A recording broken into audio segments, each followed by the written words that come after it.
Learn to love yourself more than anyone else. Building a strong relationship with yourself. Written and published by Echo Elevate. Introduction. There is one relationship you will live with for your entire life. It is the relationship you have with yourself. Every other connection can change. People can leave. Circumstances can shift. But you remain. From your first breath to your last, you are always there. Yet most people are never taught how to love themselves. They are taught how to please, how to perform, how to survive. They learn how to care for others while slowly abandoning themselves. This book exists to change that. Learn to love yourself more than anyone else is not about ego. It is not about superiority. It is not about pushing people away. It is about coming home to yourself. At its core, this book is about one simple truth. When you do not love yourself, every part of life becomes heavier. Decisions feel confusing. Relationships feel draining. Confidence feels fragile. Peace feels temporary. But when you learn to love yourself deeply and honestly, everything changes. Your choices become clearer. Your boundaries become stronger. Your relationships become healthier. Your inner world becomes calmer. This book is designed to guide you there. You will learn what self-love truly means. Not the version sold in quotes and slogans, but the real, grounded kind. The kind that shapes how you think, speak, and act every day. You will learn why loving yourself may feel uncomfortable at first. Why guilt often shows up when you choose yourself. And why that discomfort is a sign of growth, not failure.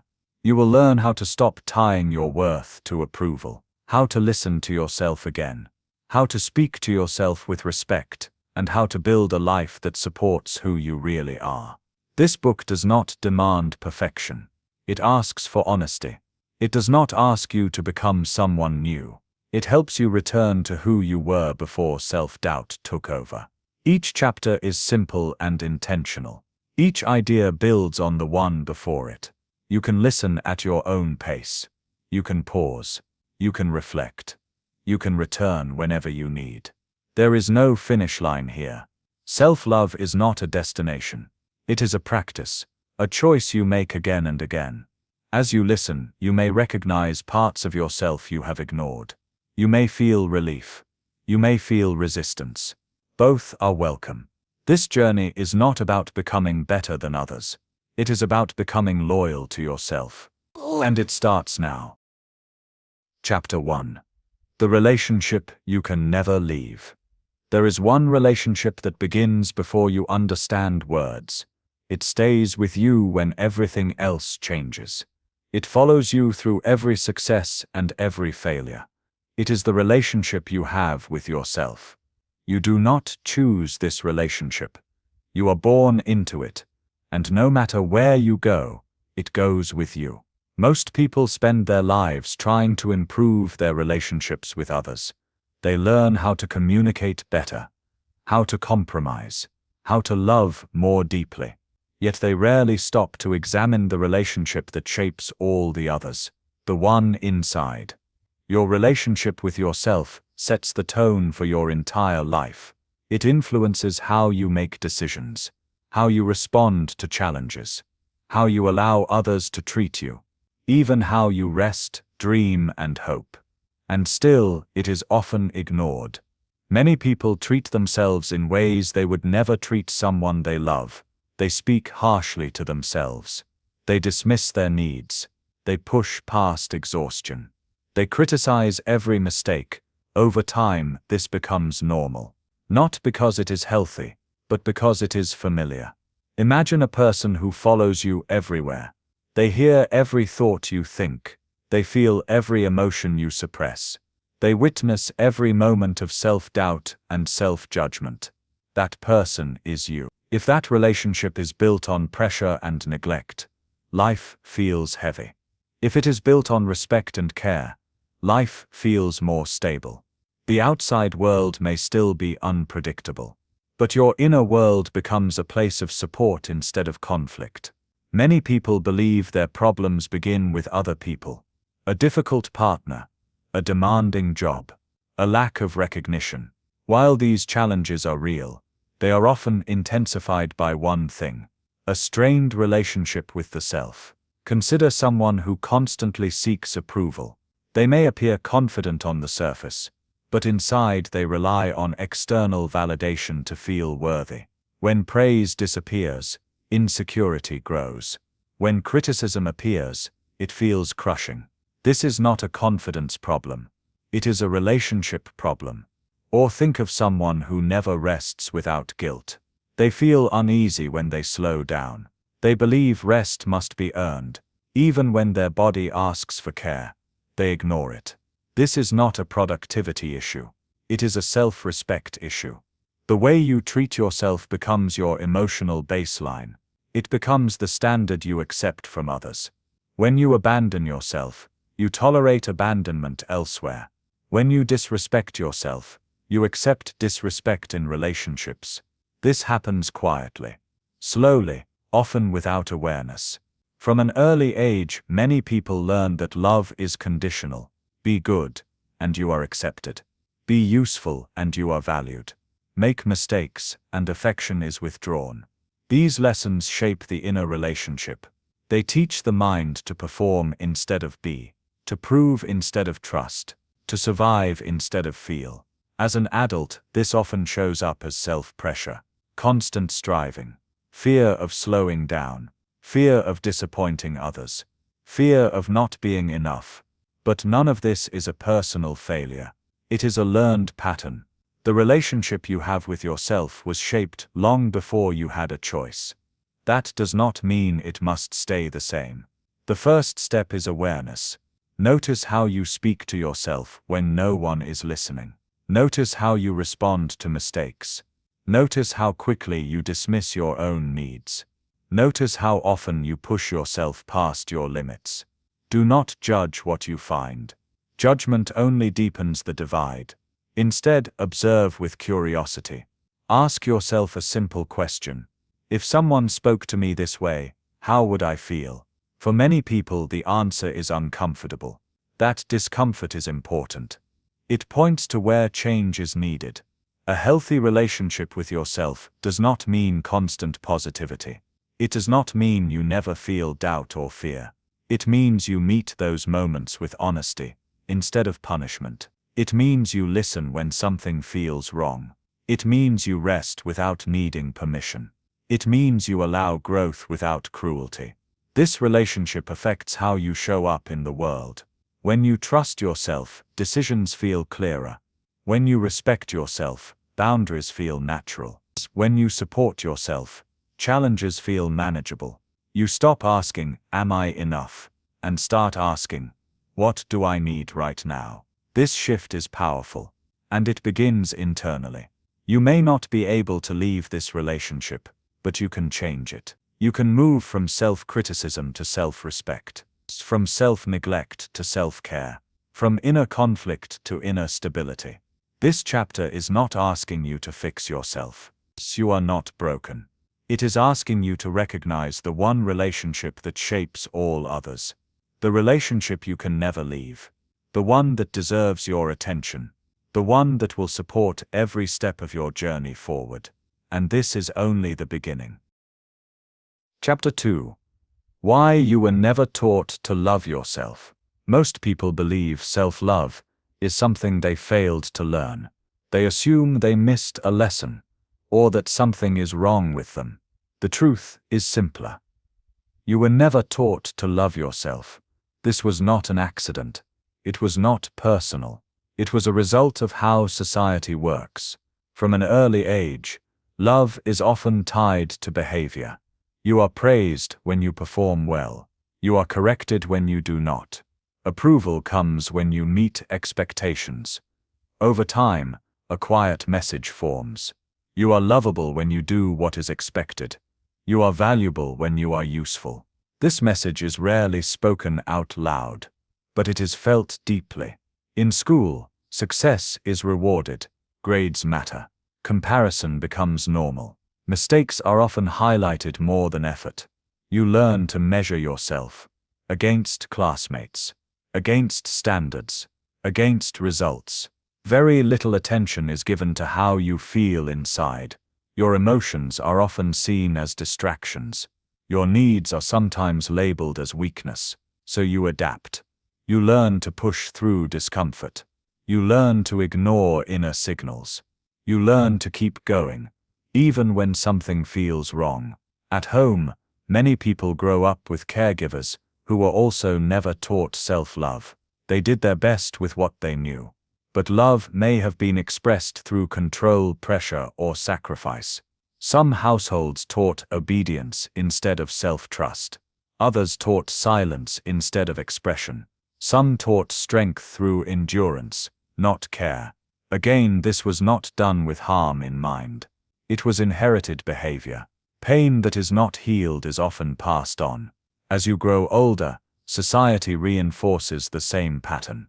You are encouraged to be productive, to achieve more, to stay busy. Rest is earned, not given. Worth is measured by output. Slowing down feels irresponsible. In this environment, self-love is misunderstood. It is seen as laziness, or selfishness, or arrogance. So most people never practice it. Instead, they learn self-management, how to control emotions, how to suppress discomfort, how to keep functioning. This works for a while, until it does not. Burnout appears. Anxiety grows. Relationships feel exhausting. Joy becomes rare. At this point, many people start asking questions. Why am I always tired? Why do I feel empty even when things look fine? Why do I feel disconnected from myself? These questions are important. They signal awareness. The absence of self-love is not loud. It is quiet. It shows up as constant self-pressure, as harsh inner dialogue, as ignoring your own needs. You may have learned to motivate yourself through fear. Fear of failure, fear of rejection, fear of being left behind. This creates movement, but not peace. A person driven by fear may achieve a lot, but they rarely feel settled. They rarely feel enough. Self-love was never emphasized, because it does not directly benefit systems built on output. A person who values themselves deeply is less likely to tolerate exploitation, less likely to overextend, less likely to sacrifice their well-being for approval. Self-love creates boundaries. Boundaries challenge systems that rely on constant compliance. So instead, people are taught resilience without softness, strength without rest, discipline without compassion. Over time, the inner relationship becomes transactional. I will accept myself when I succeed. I will rest when everything is done. I will feel proud when others approve. But life is never fully done. Approval is never guaranteed, and success never permanently satisfies. This is why self-love feels unfamiliar to many people. Not because it is unnatural, but because it was never modeled. Think about how often you were encouraged to listen to yourself. Not to authority, not to expectation, but to your own inner signals. For most people, the answer is rarely. Learning self-love now may feel awkward, even uncomfortable. You may feel guilty for prioritizing yourself. You may feel selfish for resting. You may feel wrong for saying no. These feelings are learned responses. They do not mean you are doing something wrong. They mean you are doing something new. Understanding this changes the narrative. You stop blaming yourself. You stop asking why it is so hard. You start recognizing why it was never easy. Self-love is not a trait you lack. It is a skill you were never taught. And like any skill, it can be learned. Not through force, not through perfection, but through awareness and practice. This chapter is not meant to create anger toward the past. It is meant to create clarity. When you understand why self-love was missing, you stop seeing yourself as broken. You begin to see the pattern. And when you see the pattern, you gain choice. You can choose to speak to yourself differently. You can choose to honor your needs. You can choose to build a relationship with yourself based on respect, not pressure. No one taught you how to do this. But you are allowed to learn now. And that choice changes everything. Chapter 3. What loving yourself really means. The idea of loving yourself is often misunderstood.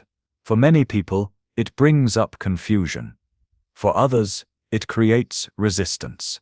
Some think self-love means being selfish. Some think it means always feeling confident. Others believe it is about indulgence or avoidance of responsibility. None of these definitions are accurate. To love yourself does not mean you think you are better than others. It does not mean you ignore your flaws. It does not mean life suddenly becomes easy. Loving yourself means you treat yourself with respect, especially when things are difficult. At its core, self-love is a relationship. Just like any other healthy relationship, it requires honesty, care, and consistency. Think about how you treat someone you truly care about. You listen to them. You consider their needs. You do not punish them for mistakes. You want them to grow, not suffer. Now consider how you treat yourself. For many people, the difference is striking. Self-love begins with how you speak to yourself, not out loud, but in the quiet moments, after a mistake, during stress, when no one else is watching. If your inner voice is harsh, love cannot grow there. Loving yourself does not mean constant praise. It means fairness. It means you hold yourself accountable without cruelty. You encourage growth without shame. There is a difference between discipline and punishment. Discipline comes from care. Punishment comes from rejection. When you love yourself, discipline feels supportive. You rest when you need rest. You try again when you fail. You set limits when something is harming you. This applies to habits, work, and relationships. Many people believe self-love is a feeling, something that appears when confidence is high, something that disappears when doubt shows up. In reality, self-love is a behavior. You may not always feel loving toward yourself, but you can still act in loving ways. You can choose to sleep instead of overworking. You can choose to say no instead of people-pleasing. You can choose to speak kindly instead of tearing yourself down. These choices build trust, and trust builds love. Another misunderstanding is that self-love removes struggle. This is not true. People who love themselves still experience fear. They still feel sadness. They still make mistakes. The difference is how they respond. Instead of abandoning themselves, they stay present. Instead of adding shame, they add understanding. Instead of giving up, they offer patience. Imagine failing at something important. A job opportunity, a personal goal, a relationship. Without self-love, the response is often harsh. What is wrong with me? I always mess things up. I am not enough. With self-love, the response sounds different. This hurts. I am disappointed. But I can learn from this. I am still worthy. The situation does not change, but the inner experience does. Loving yourself also means honoring your limits. Your energy is not infinite. Your time matters. Your emotional capacity has boundaries. Ignoring limits is not strength. It is self-neglect. Self-love asks a different question. What is sustainable for me? This question leads to healthier choices. It leads to balance. It leads to long-term well-being. Another key part of self-love is self-trust. Do you trust yourself to listen when something feels wrong? Do you trust yourself to make decisions that protect your peace? Do you trust yourself to recover after setbacks? Trust grows when your actions match your needs. When you say you will rest, and you do.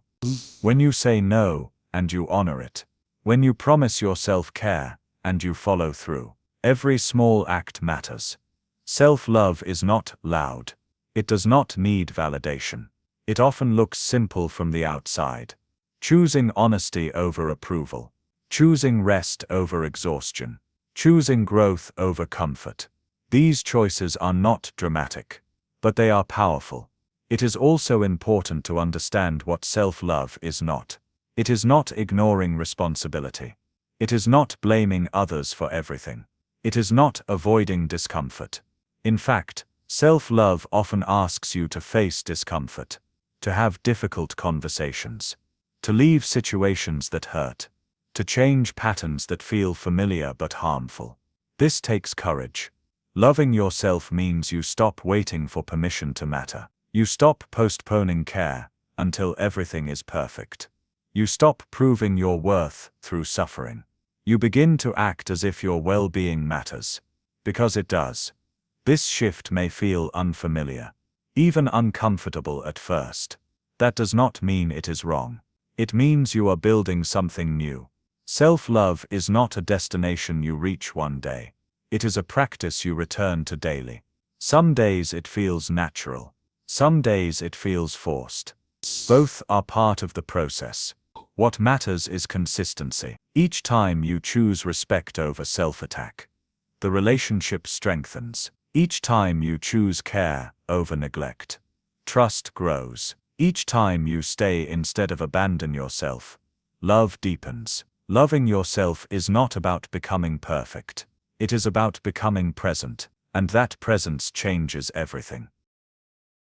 Chapter 4. The cost of not loving yourself.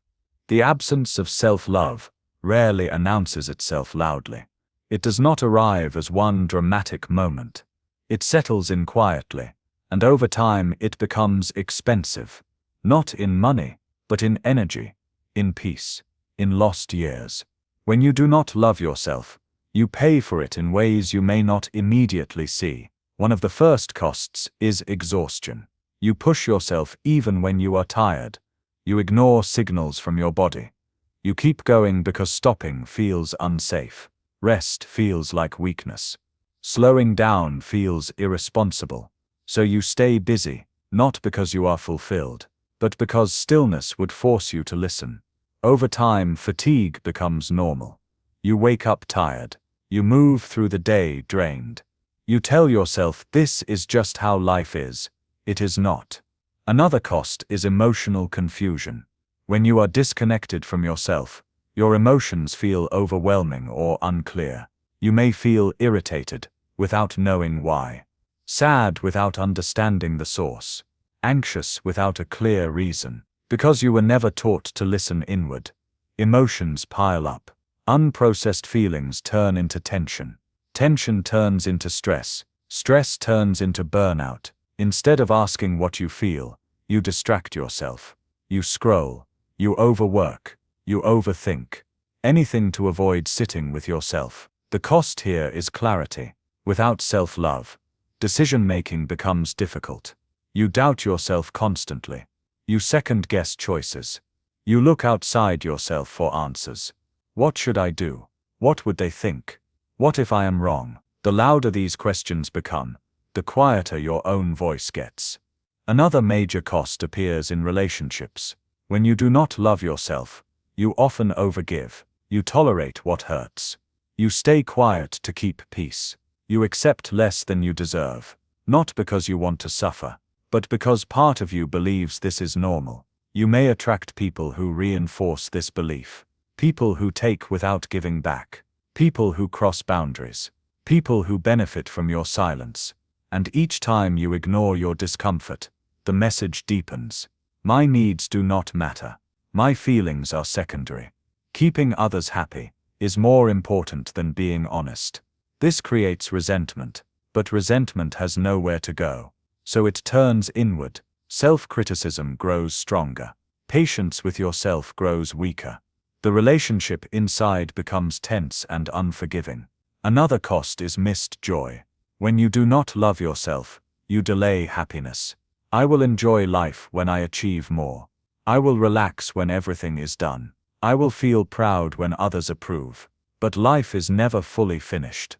There is always another goal, another responsibility, another expectation. So joy stays postponed. Moments pass without being felt. Success feels brief. Accomplishments feel empty.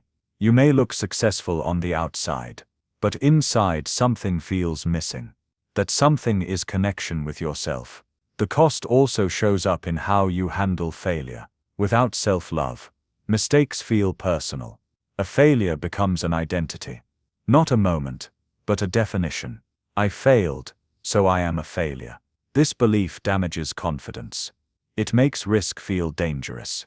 It keeps you small, even when you want to grow. So you may avoid opportunities, or chase perfection to avoid criticism. Both paths are exhausting. There is also a physical cost. Chronic stress affects the body. Tight muscles, poor sleep, frequent illness, low energy. When you live in constant self-pressure, your nervous system stays activated. The body never fully relaxes. It stays alert, as if something is always wrong. And from the inside, it feels like it is. Perhaps the deepest cost of not loving yourself is disconnection. Taste. You lose touch with what you want, what you enjoy, what matters to you. You live according to expectations, instead of truth. You meet obligations but ignore desires. You function, but you do not feel alive. This disconnection creates a quiet sadness. Not dramatic, not obvious, just persistent. A sense that life is happening, but you are not fully in it. Many people accept this as adulthood. They believe this numbness is normal. They tell themselves everyone feels this way. But it is not inevitable. It is the result of a relationship that has been neglected for too long. The cost of not loving yourself is cumulative. It builds year by year, choice by choice, moment by moment. The good news is this. The moment you become aware of the cost, change becomes possible. You can begin to ask different questions. Not, what do others need from me? But what do I need right now? You can start noticing when you push yourself too far. When you stay silent, instead of honest. When you abandon yourself to avoid discomfort. These moments are not failures. They are opportunities. Self-love does not remove responsibility. It changes how you carry it. When you love yourself, effort feels balanced. When you love yourself, rest feels allowed. When you love yourself, mistakes feel survivable. The cost of self-love is attention and practice. The cost of not loving yourself is your well-being. This chapter is not meant to create fear. It is meant to create awareness. You cannot change what you do not see. But once you see it, you gain power. The relationship with yourself shapes everything else. Ignoring it is costly. Honoring it is transformative. And now that you understand the cost, you are ready to explore something new. Chapter 5. Learning to listen to yourself again.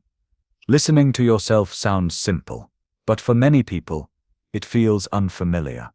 This is not because you are incapable. It is because you learned to stop listening a long time ago. As a child, you naturally felt your needs. Hunger, tiredness, curiosity, discomfort. You reacted without overthinking. If something hurt, you cried. If something felt wrong, you pulled away. Over time, those signals were often overridden. Be quiet, be polite, be strong, do not complain. Slowly the message became clear. Your inner signals are inconvenient. Your feelings can wait. So you adapted. You learned to tolerate discomfort. You learned to ignore fatigue. You learned to push past emotional cues. This adaptation helped you survive. But it came at a cost. When you stop listening to yourself, guidance fades, you still feel things.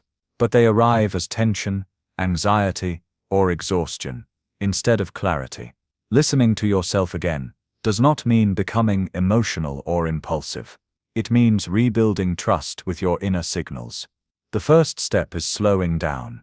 Most people move through their days on autopilot. They respond to demands. They complete tasks. They react to others. There is very little pause.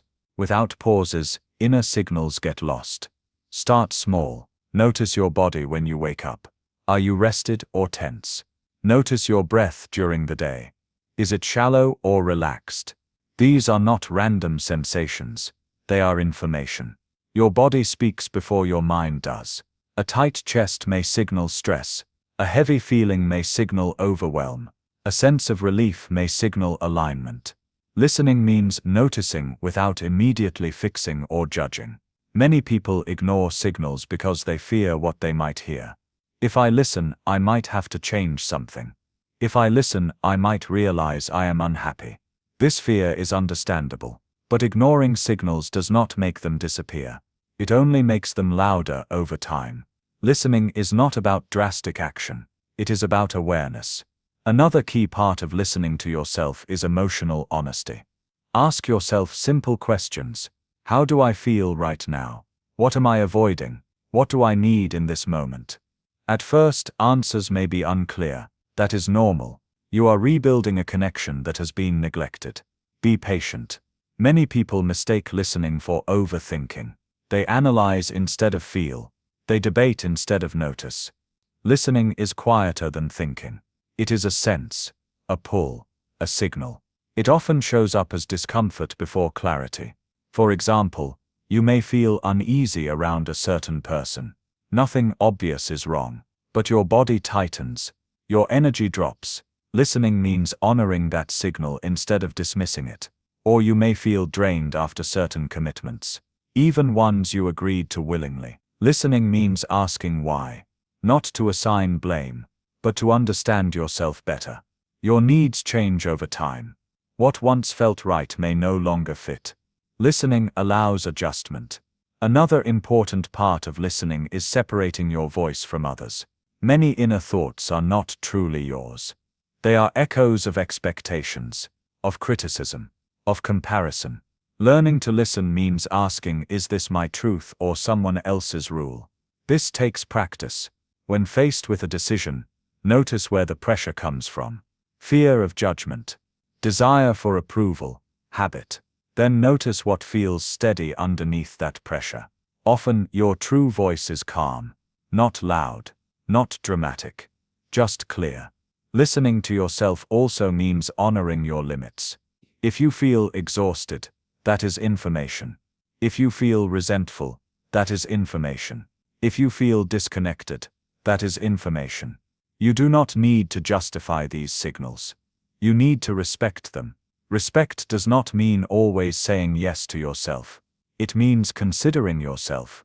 There will be moments when listening leads to difficult choices. Saying no, changing direction, letting go. These moments can feel uncomfortable, but ignoring them leads to deeper discomfort later. Listening early prevents burnout. Listening early prevents resentment. Listening early prevents loss of self. This process is not about perfection. You will still miss signals sometimes. You will still override your needs at times. What matters is returning. Each time you pause and check in, trust grows. Each time you respond with care, the relationship strengthens. Over time, listening becomes natural again. You begin to recognize when something feels right. You begin to sense when something is off. You begin to trust yourself. This trust creates stability. When you listen to yourself, decisions feel grounded. When you listen to yourself, boundaries feel justified. When you listen to yourself, self-doubt loses power. You stop outsourcing your inner authority. Learning to listen to yourself again is an act of self-love. It says, I matter enough to hear. I matter enough to respond. This skill will support every chapter that follows. Because without listening, self-love remains abstract. With listening, it becomes lived. And as you rebuild this connection, you will notice something important. The voice you are learning to hear was never gone. It was only waiting for your attention. Chapter 6. Setting Boundaries Without Guilt. For many people, the word boundary feels uncomfortable. It sounds firm. It sounds confrontational. It sounds like conflict. This is because boundaries are often misunderstood. A boundary is not a wall. It is not a punishment. It is not a rejection of others. A boundary is an act of self-respect. Boundaries define where you end and where others begin. They protect your time, energy, and emotional space. Without them, self-love cannot survive. Most people struggle with boundaries because they associate them with guilt. They worry about disappointing others. They fear being seen as selfish or difficult. They fear losing connection. These fears are learned. From a young age, many people are rewarded for being agreeable, for being helpful, for putting others first. Over time, saying yes becomes automatic. Saying no feels dangerous. So you say yes when you mean no. You agree when you feel drained. You stay silent when something hurts. Each time this happens, a small cost is paid. Energy is lost. Resentment grows. Self-trust weakens. The guilt that appears when setting boundaries does not mean you are doing something wrong. It means you are breaking a familiar pattern. Guilt often shows up when you choose yourself for the first time. Understanding this changes everything. Boundaries are not about controlling others. They are about communicating your limits. A limit is not a demand. It is information. For example, saying, "I need rest tonight," is not an attack. It is an honest statement. Saying, "I am not available for this," is not selfish. It is clear. The discomfort you feel after setting a boundary often comes from old beliefs. Beliefs like, "I am responsible for how others feel," or "my needs are less important." These beliefs were learned. They can be unlearned. Healthy boundaries actually improve relationships. They reduce resentment. They create clarity. They allow genuine connection instead of forced agreement.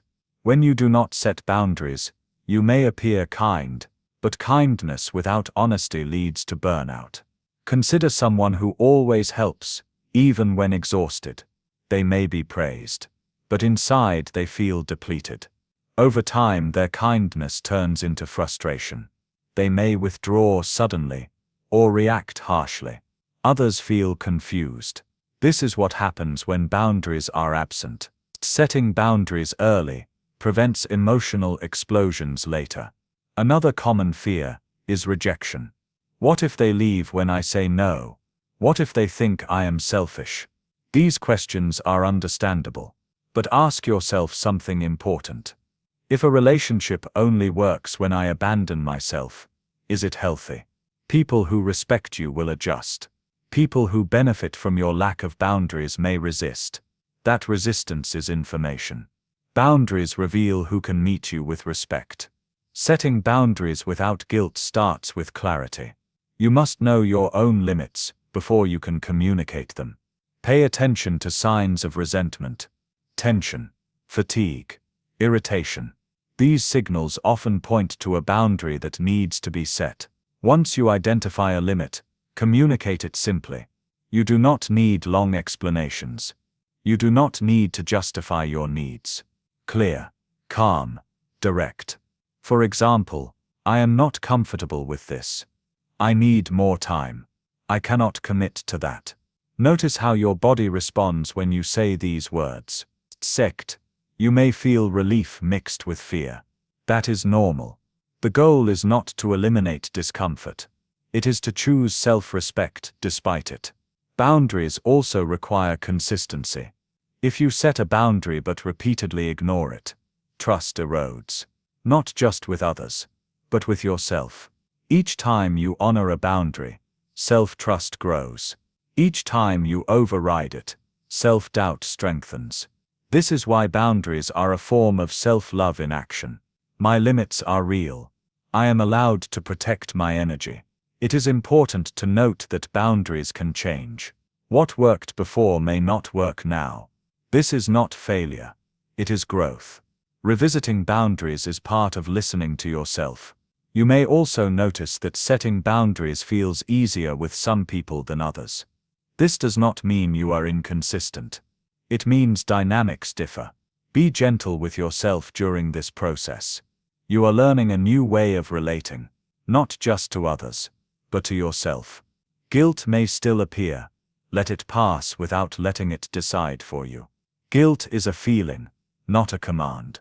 Over time, guilt fades. Clarity remains. When you set boundaries, you create space. Space for rest. Space for honesty. Space for relationships that feel balanced. Boundaries do not push people away. They filter. They allow those who respect you to come closer, and those who do not to reveal themselves. Setting boundaries without guilt is not about being hard. It is about being clear. And clarity is one of the strongest forms of self-love you can practice. Chapter 7. Detaching your worth from other people. Many people do not realize when it begins. The habit of measuring worth through others. It starts quietly, and it grows slowly. You notice how people respond to you. You feel good when you are praised. You feel uneasy when approval is missing. Over time, these reactions begin to shape how you see yourself. Without noticing, your sense of value moves outside of you. You begin to ask silent questions. Am I liked? Am I enough for them? Did I say the right thing? These questions feel normal. They are common, but they are costly. When your worth depends on other people, it becomes unstable. It rises and falls with opinions, with moods, with circumstances you cannot control. This creates emotional uncertainty. One kind word can lift you. One moment of distance can unsettle you. One criticism can stay with you for days. This is not sensitivity. It is dependence. Many people confuse external validation with connection. They believe being valued by others means being safe. But safety built on approval is fragile. Because approval is never guaranteed. People change. Their expectations shift. Their attention moves. When your worth is tied to them, you move with it. This often leads to people-pleasing. You adjust your behavior to avoid rejection. You hide parts of yourself to maintain acceptance. You agree when you want to refuse. At first, this feels strategic. Over time, it feels exhausting. You may lose touch with what you actually want. You may struggle to make decisions alone. You may feel anxious before expressing an opinion. This is the cost of outsourcing self-worth. It is important to understand why this pattern forms. Humans are social beings. Belonging matters. Acceptance once meant survival. So seeking validation is not weakness. It is instinct. The problem begins when validation replaces self-trust. When you stop asking, "What feels right to me?"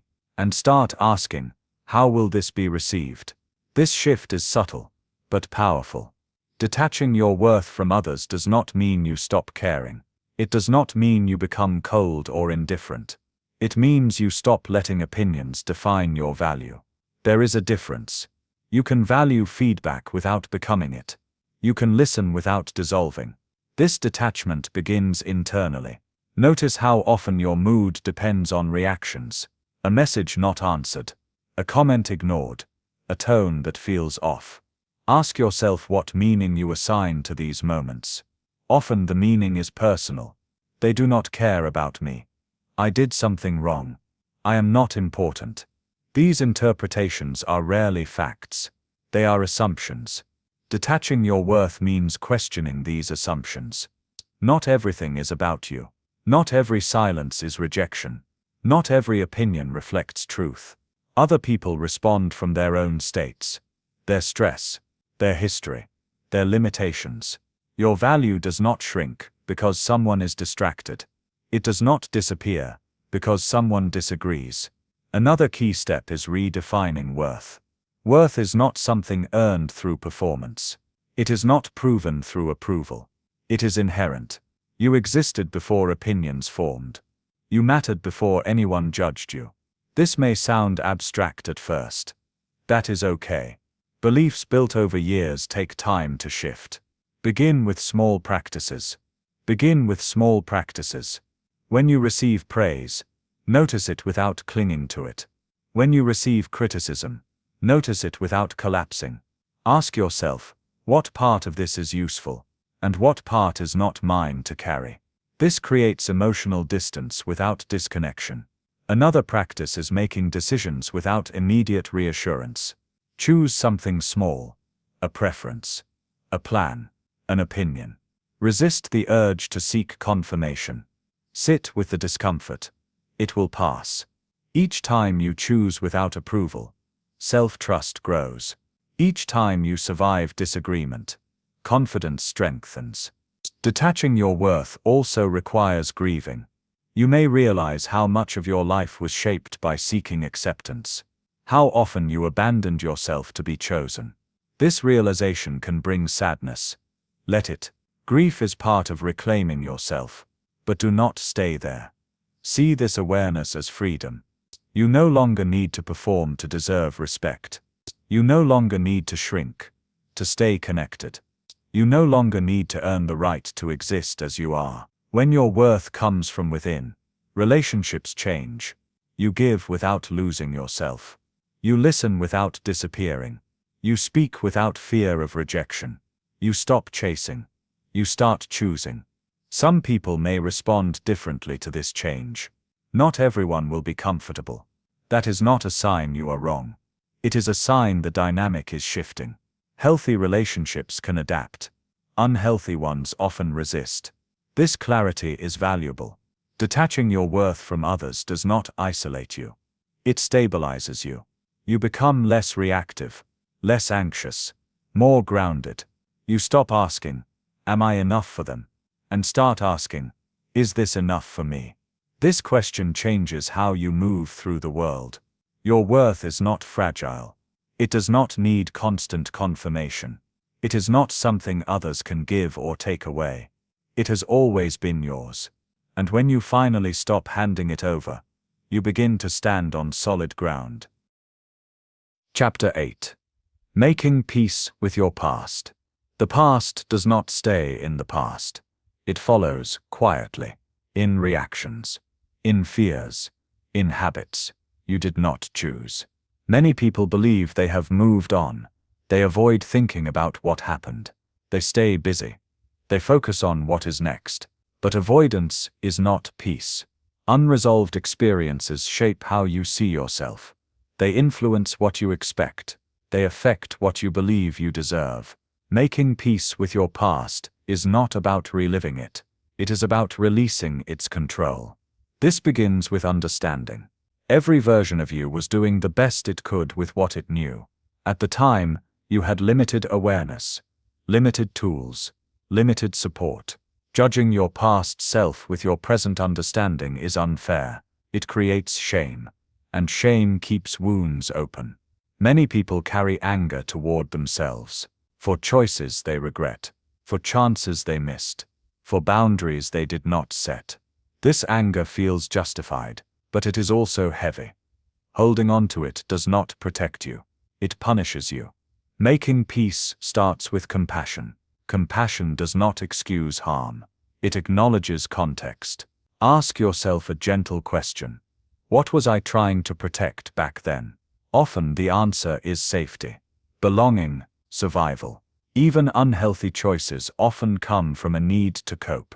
When you see this, the story softens. Another part of the past that needs attention is unspoken emotion.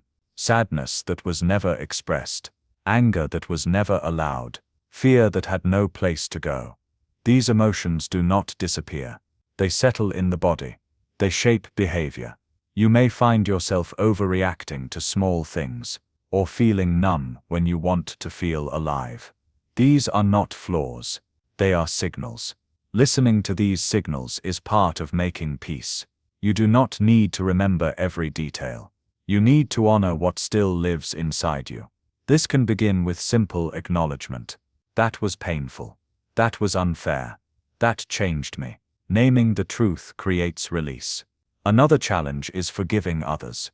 Forgiveness is often misunderstood. It is not forgetting. It is not excusing. It is not reconnecting. Forgiveness is choosing to stop carrying the weight. You may never receive an apology. You may never get closure from others. Peace does not require their participation. It requires your decision to stop reopening the wound. This does not happen instantly.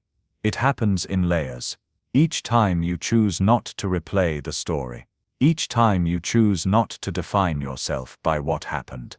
Each time you redirect your energy back to the present. You are practicing peace. There is also the matter of forgiving yourself. This is often harder. You may replay moments where you stayed too long, spoke too harshly, ignored your instincts. You may wish you had known better. But knowledge comes with time. Your past self did not have the awareness you have now. They were learning through experience. The fact that you see things differently today is proof of growth. Making peace with your past also means separating identity from experience. What happened to you is not who you are. What you did is not the totality of your character. Experiences shape you. They do not define you. You are allowed to grow beyond old versions of yourself. You are allowed to outgrow roles that once kept you safe. This growth may feel disorienting. You may grieve who you were. You may feel unfamiliar with who you are becoming. This is normal. Peace is not the absence of emotion. It is the presence of acceptance. Acceptance says, "This is part of my story, but not the whole story." One helpful practice is reframing. Instead of asking, "Why did this happen to me?" try asking, "What did this teach me?" Not to justify pain, but to integrate it. Lessons give meaning. Meaning brings closure. Another practice is self-dialogue. Speak to your past self as you would to someone you love. With honesty. With gentleness. You might say, "You did not deserve that. You tried your best. You can rest now." These words may feel emotional. That is okay. Emotion is part of healing. Making peace with your past is an ongoing process. It does not happen in one moment. It happens through repeated choices. Choosing not to punish yourself. Choosing to release blame. Choosing to live forward. As you make peace, something shifts. You stop reacting from old wounds. You stop expecting the past to repeat. You create space for trust. Trust in yourself. Trust in life. Trust in the present moment. Your past does not need to disappear for you to move on. It needs to be acknowledged and released. When you make peace with where you have been, you free yourself to fully arrive where you are. And from this place, self-love deepens. Because peace with the past is an act of profound respect for yourself. Chapter 9. Speaking to yourself with kindness. You are always speaking to yourself, even when you are silent. In the background of every moment, there is a voice. It comments. It judges. It interprets. This voice shapes how you experience life. For many people, that voice is not kind. It is demanding, impatient, critical. And because it has been there for so long, it feels normal. Most people would never speak to a friend the way they speak to themselves. They would never insult someone they care about for making a mistake. They would never withhold compassion when someone is struggling. Yet they do this internally, every day. Speaking to yourself with kindness is not about pretending everything is fine. It is about changing the tone of the relationship. The inner voice is often learned early. It reflects how you were spoken to, how mistakes were handled, how success was rewarded. If criticism was common, your inner voice may mirror it. If affection was conditional, your inner voice may feel conditional too. This is not your fault, but it is now your responsibility to choose differently. The way you speak to yourself affects how safe you feel inside. Safety influences confidence. Confidence influences action. When the inner voice is harsh, the nervous system stays tense. You move through life bracing for failure. You avoid risks. You doubt your worth. Kindness creates a different internal environment. It allows learning instead of fear, growth instead of paralysis, resilience instead of collapse. Many people resist kindness toward themselves. They believe it will make them lazy. They think harshness is what keeps them disciplined. This belief is common, and it is false. Harshness may create short-term pressure, but it does not create sustainable change. Think about a time you felt encouraged. Not flattered, not pressured, but genuinely supported. You likely felt more capable, more willing to try, more open to feedback. Kindness does not remove accountability. It changes how accountability is delivered. There is a difference between saying, "I messed up," and "I am terrible." One invites correction. The other creates shame. Shame shuts down growth. Kindness keeps the door open. Speaking kindly to yourself begins with awareness. You cannot change what you do not notice.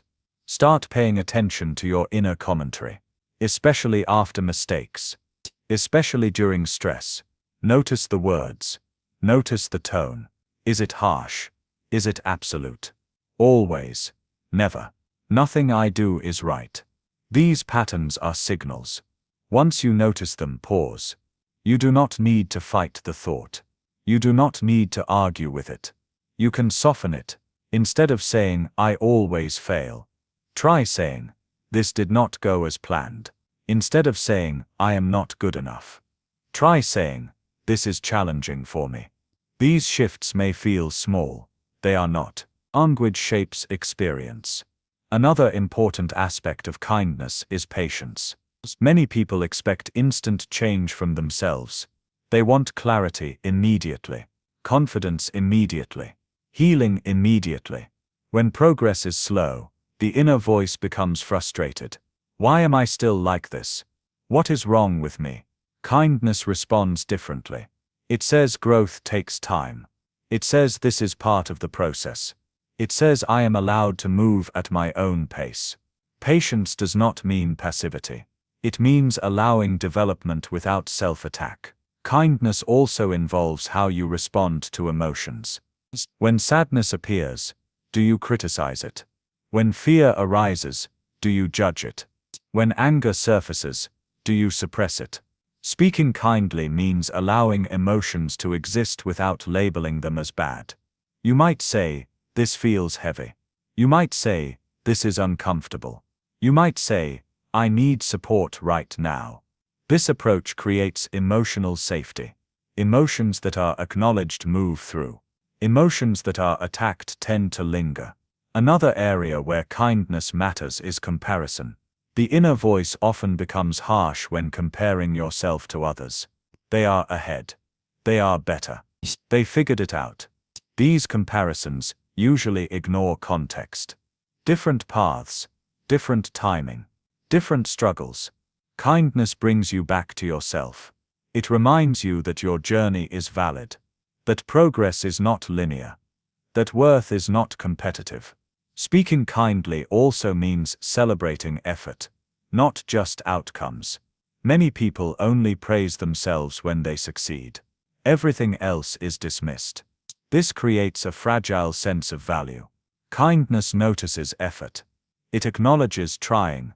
It respects persistence. You can say, I showed up today. You can say, I did my best with what I had. You can say, I am learning. These statements build internal support. It is important to understand that kindness may feel unnatural at first, even uncomfortable. You may feel fake, or weak, or undeserving. This discomfort is a sign of change. You are interrupting a long-standing pattern. Do not wait to feel deserving of kindness. Kindness is what helps you feel deserving. Another key practice is speaking to yourself in the second person, using the word you. Instead of saying, I am overwhelmed, try saying, you are overwhelmed. You are allowed to rest. You are doing your best. This creates distance from the emotion and increases compassion. Many people find this surprisingly powerful. Kindness is also about forgiveness in the moment. You will still make mistakes.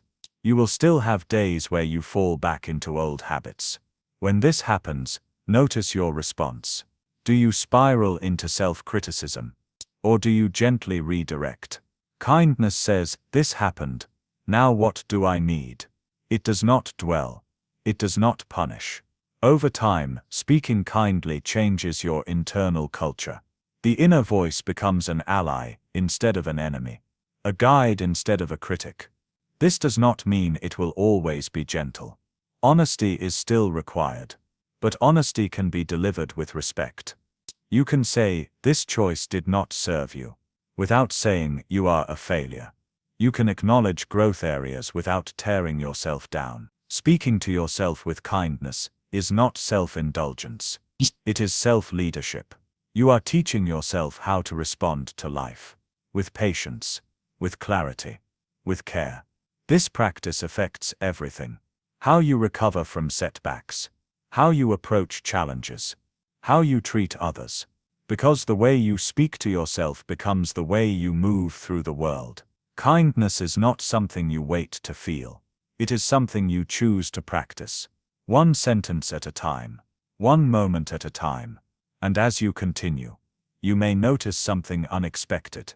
The kinder your inner voice becomes, the stronger you feel. Not because life is easier, but because you are no longer facing it alone. You are standing with yourself, and that changes everything. Chapter 10. Choosing yourself in daily life. Choosing yourself is not one bold decision. It is a series of small, quiet choices made every day. Many people believe self-love shows up during big moments. Leaving a relationship, changing careers, making a dramatic declaration. Those moments matter, but self-love is built in the ordinary. It is built in how you start your morning, how you respond to stress, how you treat yourself when no one is watching. Daily life is where patterns live, and patterns shape identity. Most people move through their days on habit. They wake up already behind. They rush. They react. They give energy away before checking how much they have. By the end of the day, they feel drained. Not because they did too much, but because they did nothing for themselves. Choosing yourself means interrupting this pattern.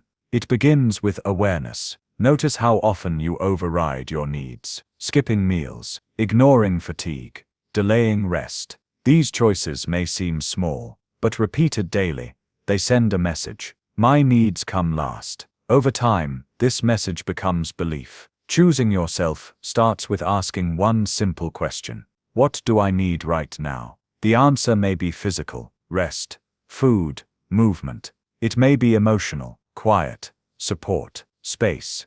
It may be mental, clarity, simplicity, focus. Responding to this question is an act of respect. Many people worry that choosing themselves will disrupt responsibilities. They fear falling behind. They fear appearing selfish. In reality, choosing yourself makes life more sustainable. When you ignore your needs, performance drops, patience fades, creativity shrinks. When you honor your needs, you show up more present, more focused, more grounded. Choosing yourself also shows up in how you manage your time. Time is often given away by default, to requests, to expectations, to habits that no longer serve you. Choosing yourself means becoming intentional. Not every invitation requires a yes. Not every message needs an immediate response. Not every task is urgent. Pause before committing. Ask yourself, do I have the capacity for this? Does this align with what matters to me today? Saying no to one thing is often saying yes to your well-being. Another daily practice is choosing yourself in thought. Notice where your mind goes when things go wrong. Do you blame yourself immediately?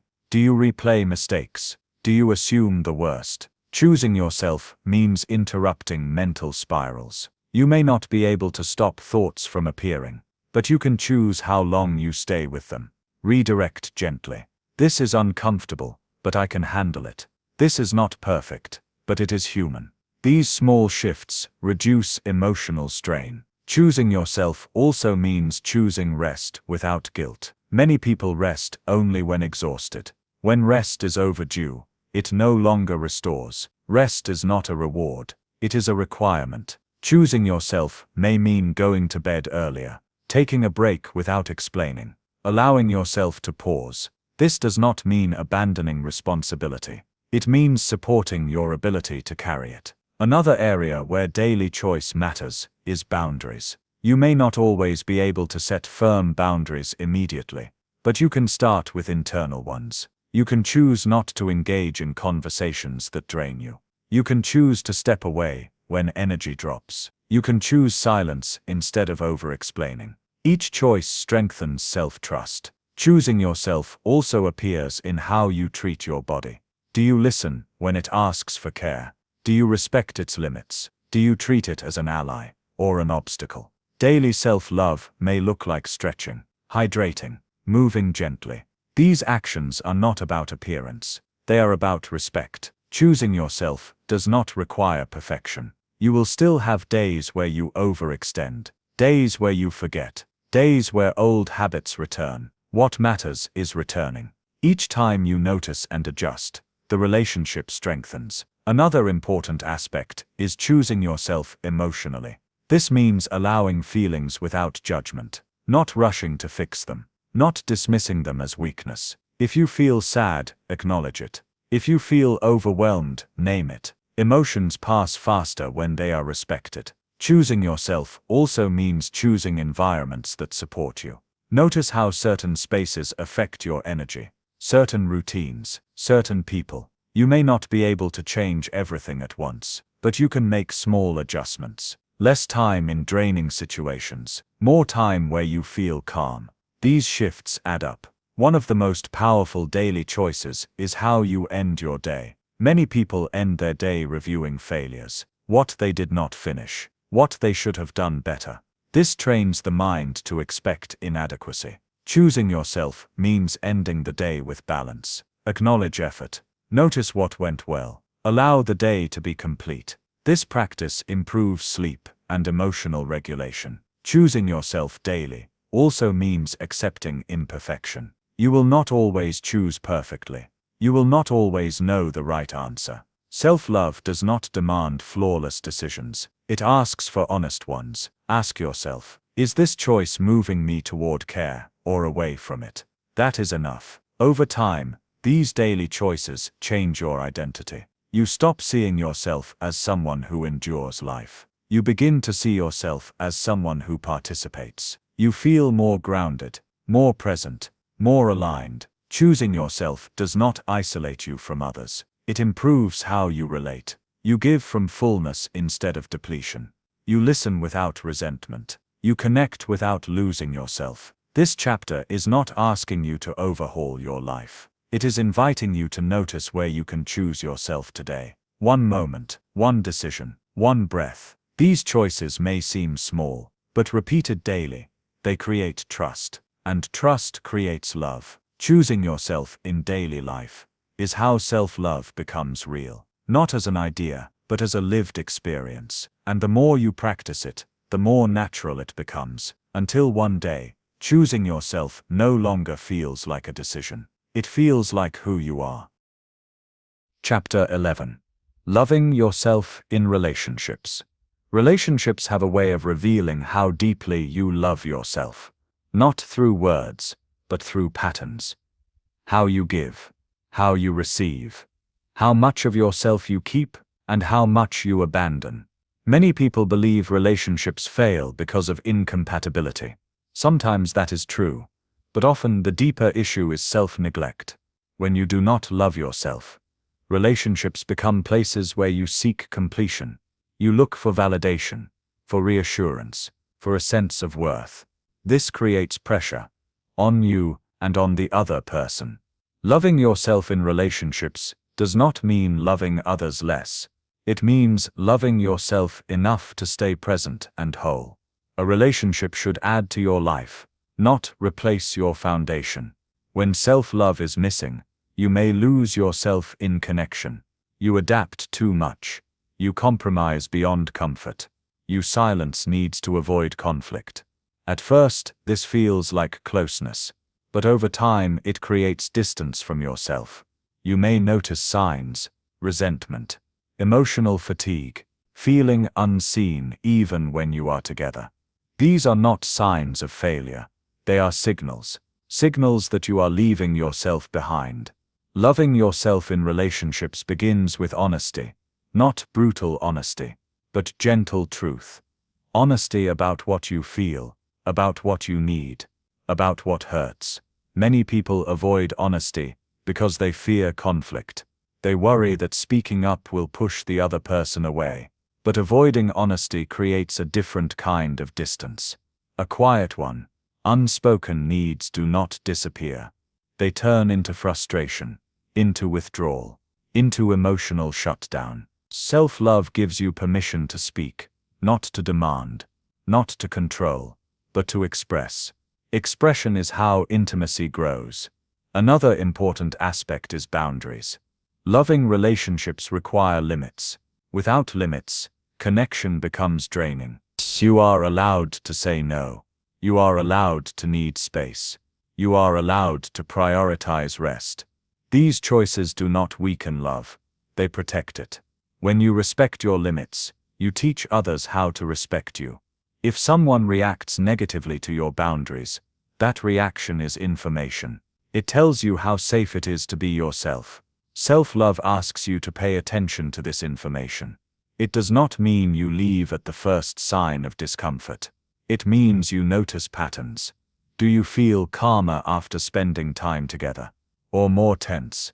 Do you feel supported? Or drained? Do you feel free to be honest? Or careful? These questions matter. Loving yourself in relationships also means releasing the role of fixer. Many people try to earn love by rescuing.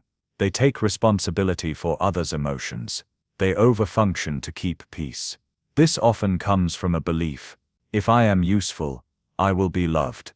But love built on sacrifice is unstable. You are not responsible for managing another person's inner world. You can support, you can care, but you cannot carry. Self-love allows you to step back, to let others take responsibility for their growth. It makes the relationship more balanced. Another challenge in relationships is fear of being alone. This fear can keep you in situations that no longer feel right. You may tolerate disrespect. You may minimize pain. You may convince yourself it is not that bad. Self-love asks a difficult question. Is this relationship helping me grow or shrink? This question is not about perfection. Every relationship has challenges. But consistent shrinking is a sign. Loving yourself means choosing dignity over attachment. Even when it is uncomfortable. It also means allowing yourself to receive. Many people are good at giving, but uncomfortable receiving care. Compliments feel awkward. Support feels undeserved. This often comes from low self-worth. Loving yourself means allowing others to show up for you, without deflection, without downplaying. Receiving is part of intimacy. When you accept care, you affirm your value. Another aspect of self-love in relationships is communication during conflict. Conflict is inevitable. Avoidance is not peace. Loving yourself does not mean avoiding disagreement. It means addressing it with respect. Speak from your experience. Not accusations. Not assumptions. Say, this is how I feel. This is what I need. This approach keeps the focus on connection. It is also important to release the idea that love requires constant harmony. Healthy relationships include discomfort. Growth includes tension. The difference is how that tension is handled. Self-love keeps you grounded during conflict. You do not collapse. You do not attack. You stay present. Another key element is identity. You are allowed to have interests, goals, and values outside the relationship. Your individuality matters. Losing yourself may feel like devotion, but it leads to resentment. Self-love protects your sense of self. It allows you to be connected without being consumed. This balance strengthens relationships. You bring fullness instead of need, curiosity instead of fear, choice instead of obligation. Loving yourself also means knowing when to let go. Not every relationship is meant to last forever. Some teach lessons. Some mark chapters. Ending a relationship does not mean you failed. It means you listened. Self-love gives you the courage to choose long-term peace over short-term comfort. This choice is not easy, but it is honest. When you love yourself, you stop asking relationships to save you. You stop shrinking to be chosen. You stop tolerating what hurts. You begin to choose connection that feels mutual, respectful, safe.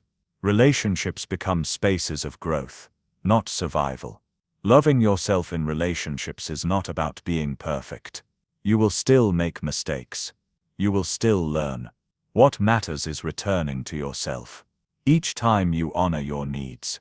Each time you speak your truth. Each time you stay present with yourself.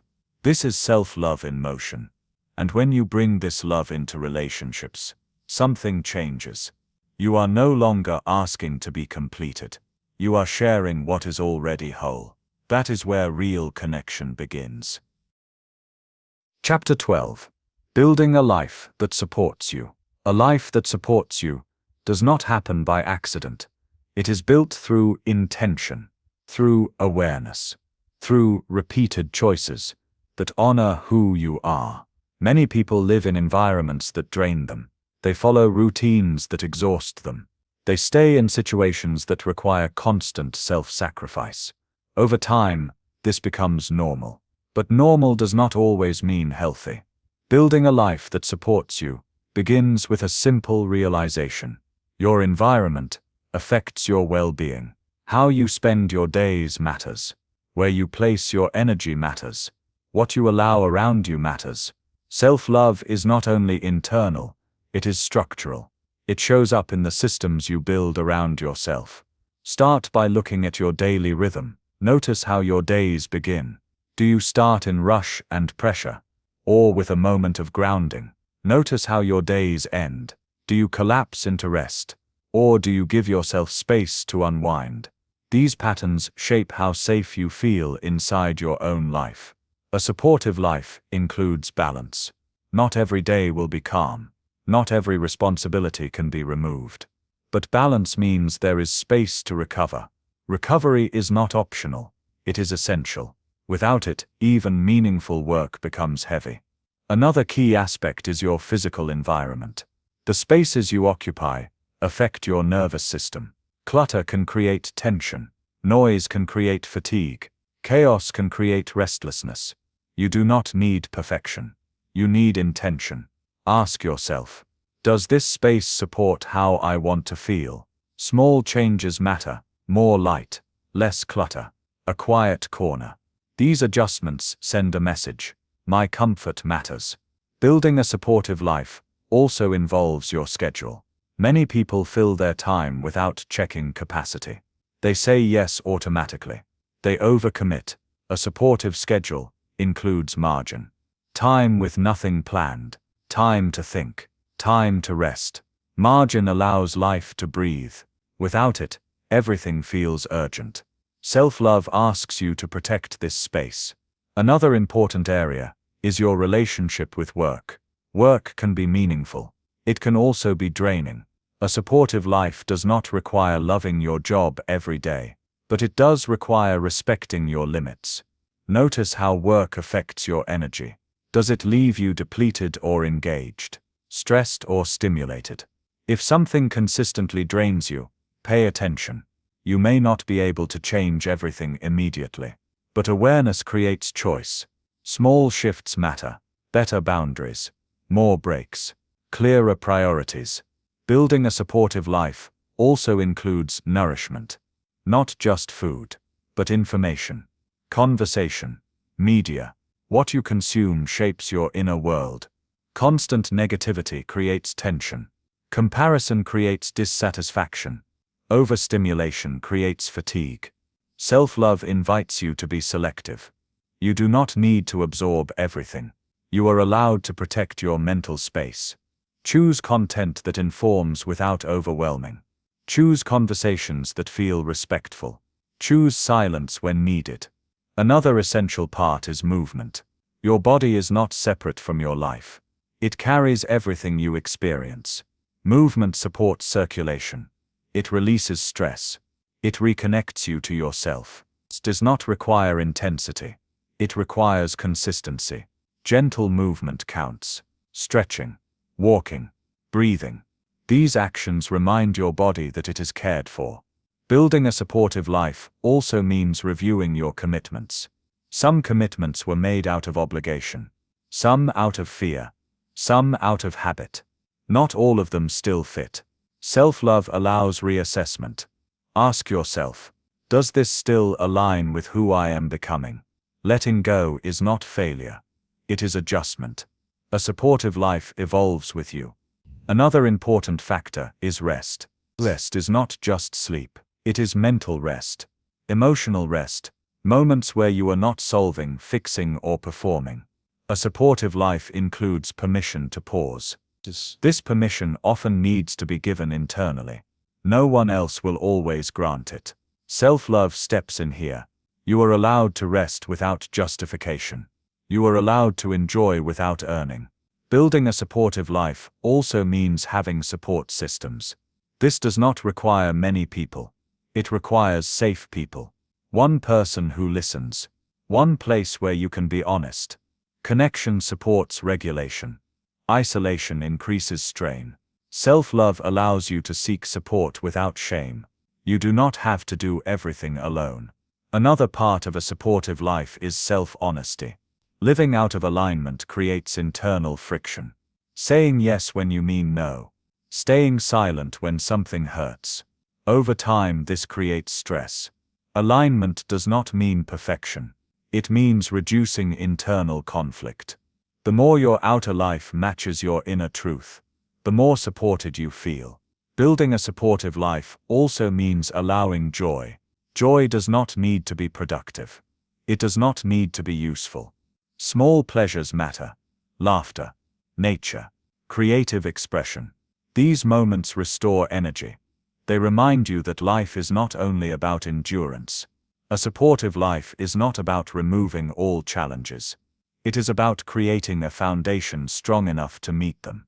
When your life supports you, stress becomes manageable. Decisions feel clearer. Recovery becomes possible. This does not happen overnight. It is built through small, consistent choices. Each choice sends a message.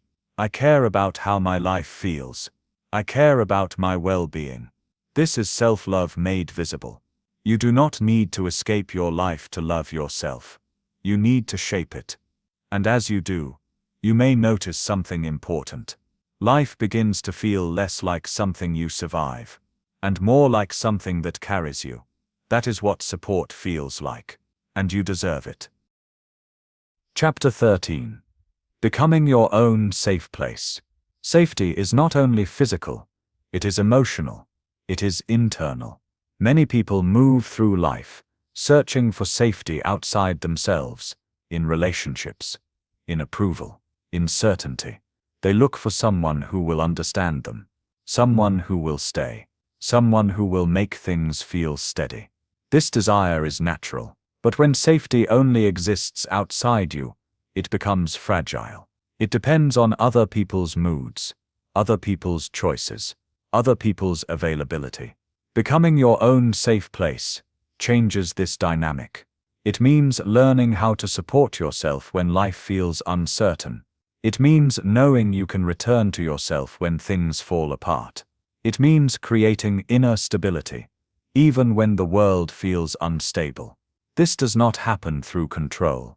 It happens through presence. Many people associate safety with comfort, but comfort is not always available. Safety is different. Safety is knowing you can handle discomfort without abandoning yourself. Think about moments when you felt overwhelmed, stressed, hurt, alone. What made those moments harder was not only the situation, it was the feeling of being alone inside it. Becoming your own safe place means changing that experience. It means learning how to stay with yourself. This begins with emotional permission. You are allowed to feel what you feel, without judgment. 2. Without rushing to fix it. 2. Many people try to move past emotions quickly. They distract, they suppress, they analyze. But safety grows when emotions are allowed to exist. When sadness appears, safety sounds like this. This is painful, and I am here with you. When fear arises, safety says, this feels scary, but you are not alone. These responses may feel unfamiliar, even uncomfortable. That is because many people learned to self-soothe through avoidance. Becoming your own safe place means learning to self-soothe through presence. Another key aspect is predictability. Safety increases when your inner responses are consistent. If you punish yourself for mistakes one day and ignore them the next, the inner environment feels unstable. But if your response is steady, trust grows, mistakes happen, and I will respond with care. This consistency creates calm. Becoming your own safe place also involves regulating your nervous system. When stress hits, the body reacts first. Heart rate increases. Breathing shortens. Muscles tighten. If these signals are ignored, stress escalates. Safety means responding early. Slow breathing. Grounding attention. Gentle movement. These actions tell the body it is okay to settle. You are not weak for needing regulation. You are human. Another important part of safety is inner dialogue. The way you speak to yourself during difficulty matters deeply. If your inner voice says, "Why are you like this? You should be stronger," the body does not feel safe. Safety sounds different. This is hard. Take your time. You do not need perfect words. You need supportive ones. Becoming your own safe place also means allowing rest, not just physical rest, emotional rest. Moments where you are not performing, not explaining, not proving. Rest restores safety. Many people feel uneasy during rest. They feel unproductive, restless, guilty. These reactions come from conditioning. Safety grows when you allow rest anyway. You teach yourself that nothing bad happens when you pause. Another element is self-trust. Safety increases when you trust yourself to respond to challenges. This trust is built through follow-through. When you say you will take care of yourself, and you do. When you say you will stop, and you stop. When you say no, and you honor it. Each action sends a message. I am reliable. Reliability creates safety. Becoming your own safe place also means reducing self-betrayal. Self-betrayal happens when you repeatedly ignore your needs, when you silence your truth, when you stay in situations that harm you. Each time this happens, trust weakens. You may not be able to change everything at once, but noticing self-betrayal is the first step. Then choosing differently when possible. Even small changes matter. Another important aspect is acceptance. Safety does not require liking everything about yourself. It requires accepting yourself as you are. Acceptance says, I can be imperfect and still be worthy of care. This reduces internal tension. You stop fighting yourself. You start supporting yourself. Becoming your own safe place also involves creating inner rituals. Simple practices that signal care. A pause before bed. A moment of breathing during stress. A gentle check-in during the day. These rituals do not need to be elaborate. They need to be consistent. Consistency builds trust. Over time, these practices create an inner refuge. A place you can return to. When disappointment hits. When plans fall apart. When emotions run high. You know how to ground yourself. You know how to respond. This does not mean you will never struggle. It means struggle will feel less threatening. Another important shift is reducing self-abandonment during success. Many people only focus on safety during difficulty. But safety also means staying with yourself during growth. Success can bring pressure, expectation, fear of loss. Becoming your own safe place means reminding yourself, I am allowed to grow without collapsing. You do not need to shrink to stay safe. Safety also means self-compassion during change. Change often brings uncertainty. Uncertainty triggers fear. Self-compassion stabilizes. It says, it is okay not to have all the answers. This calms the nervous system. Becoming your own safe place is not about isolation. It does not replace connection. It complements it. When you feel safe inside, you connect more freely.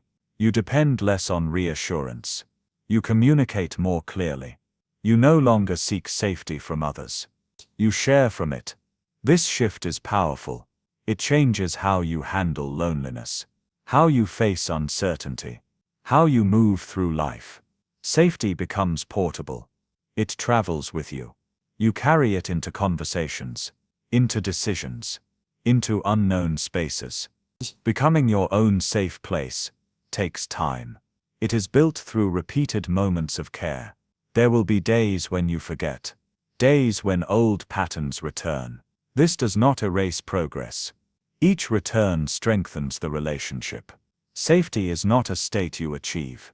It is a relationship you maintain, with patience, with attention, with consistency.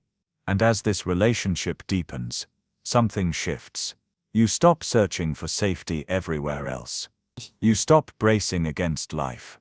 You begin to feel anchored. Not because life is predictable, but because you are present. Becoming your own safe place is one of the deepest forms of self-love. It says, "No matter what happens, I will not abandon myself." And that promise changes everything.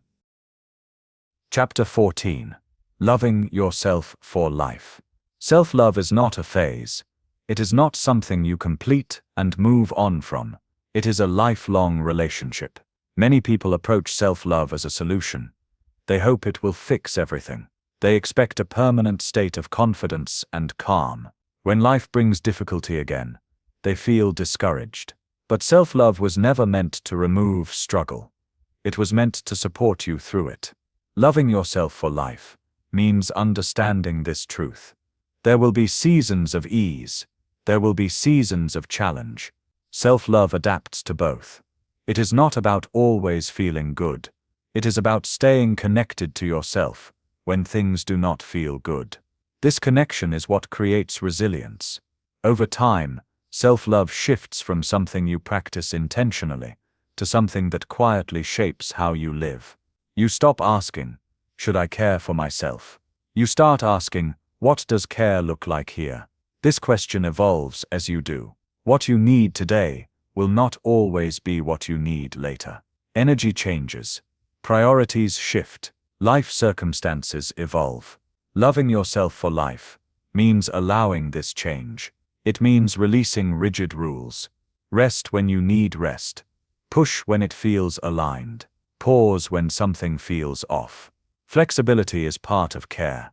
Another important aspect of lifelong self-love is forgiveness. You will make choices that do not serve you. You will fall back into old patterns. You will have moments of self-neglect. These moments do not erase growth. Loving yourself for life means responding with patience, not punishment. Instead of saying, "I should know better by now," you say, "I am human, and I am learning." This response keeps the relationship intact. Self-love also requires renewal. What supported you in one season may not support you in the next. Habits need updating. Boundaries need revisiting. Routines need adjusting. Periodic reflection keeps self-love alive. Ask yourself simple questions. What feels supportive right now? What feels draining? What needs to change? These questions guide growth. Loving yourself for life also means choosing consistency over intensity. Small, steady acts matter more than dramatic gestures. A kind word to yourself. A pause before reacting. A moment of rest. These actions build trust over time. Trust is the foundation of long-term self-love. Another important part is self-responsibility. Self-love is not waiting for motivation. It is responding even when motivation is low. You may not feel like caring for yourself every day. That is normal. Loving yourself means choosing care anyway.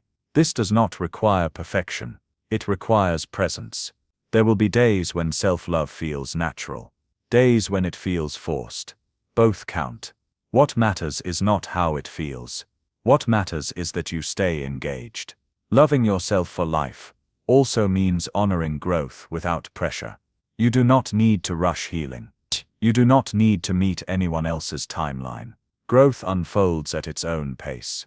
Comparing your journey to others only creates tension. Self-love brings you back to your own rhythm. Another key aspect is integration. Self-love is not separate from your life. It is woven into decisions, into relationships, into daily routines. You no longer need to label it. It shows up naturally, in how you speak, in how you respond to challenges. Loving yourself for life also means staying open. Open to learning, open to feedback, open to change. Self-love does not make you rigid. It makes you adaptable. When you feel secure inside, you can receive information without collapsing. You can grow without losing yourself. Another important element is commitment. Commitment does not mean control. It means showing up. Showing up when things feel easy. Showing up when things feel hard. This commitment creates continuity. It ensures that self-love is not dependent on mood. It becomes a steady presence. Loving yourself for life also means allowing joy. Joy is not something to earn. It is something to allow. Many people delay joy. They wait for the right time, the right conditions. Self-love invites joy into ordinary moments. It says, I am allowed to enjoy this now. This permission adds richness to life. Another important aspect is self-respect during aging and change. Your body will change. Your energy will shift. Your abilities will evolve. Loving yourself for life means honoring these changes with dignity. Not clinging to old standards. Not judging yourself for adapting. Adaptation is not loss. It is wisdom. Self-love also means staying curious about yourself. You are not static. You will continue to discover new layers. Curiosity keeps the relationship alive. Ask yourself, what is true for me now? This question invites honesty. Loving yourself for life is not about reaching a final version of yourself. There is no arrival point. It is about walking with yourself through every version. The confident one, the uncertain one, the tired one, the growing one. Each version deserves care. There will be moments when you forget. Moments when old habits return. This does not mean you failed. Each return is an act of love. Each moment of awareness is progress. As you move forward, remember this. You are not practicing self-love to become someone else. You are practicing self-love to stay connected to who you are. Through change, through challenge, through time. Loving yourself for life is not about perfection. It is about loyalty. Loyalty to your well-being. Loyalty to your truth. Loyalty to the relationship that will always be with you. And when everything else changes, this relationship remains. Steady, supportive, present. That is the power of loving yourself for life. Conclusion. Coming home to yourself. If there is one truth to carry with you, let it be this. Self-love is not something you find. It is something you return to. Throughout this book, you have explored many ideas. Listening to yourself. Setting boundaries. Letting go of old patterns. Building safety within. Choosing yourself in daily life. All of these ideas point to one thing. The relationship you have with yourself shapes everything else. This relationship does not need perfection. It needs presence. You may not always get it right. There will be days when old habits return. Days when you forget to listen. Days when you judge instead of support. These moments do not erase progress. They are part of being human. Self-love is not proven by never struggling. It is proven by how you respond when you do. Each time you notice and gently redirect, you strengthen the relationship. Each time you choose honesty over avoidance, you build trust. Each time you stay instead of abandoning yourself, you deepen connection. This is the work. It is quiet. It is ongoing. And it is powerful. You do not need to overhaul your life overnight. You do not need to become someone else. You only need to keep showing up. Show up for your needs. Show up for your limits. Show up for your truth. Over time, these small acts change how life feels. You begin to move with more clarity. You respond instead of react. You rest without guilt. You speak with kindness. Not because life is easier, but because you are supported from within. Remember this. Self-love is not about choosing yourself once. It is about choosing yourself again and again. In conversations, in decisions, in moments of doubt, in moments of growth. Each choice matters, and none of them are wasted. As you continue forward, be patient with yourself. Growth unfolds in layers. Awareness deepens with time. You are allowed to learn. You are allowed to change. You are allowed to outgrow old versions of yourself. Loving yourself does not make you selfish. It makes you grounded. It does not disconnect you from others. It allows you to connect without losing yourself. It does not remove challenges. It gives you the strength to meet them. You will still feel fear sometimes. You will still feel uncertainty. You will still feel discomfort. But you will not be alone inside those moments. You will know how to return to yourself, how to breathe, how to listen, how to respond with care. This is what it means to come home to yourself. Not once, but repeatedly. And every time you do, you reinforce a powerful truth. You are worthy of your own love. You are deserving of your own respect. You are allowed to choose yourself. Not someday. Not when everything is perfect. Now. And for the rest of your life.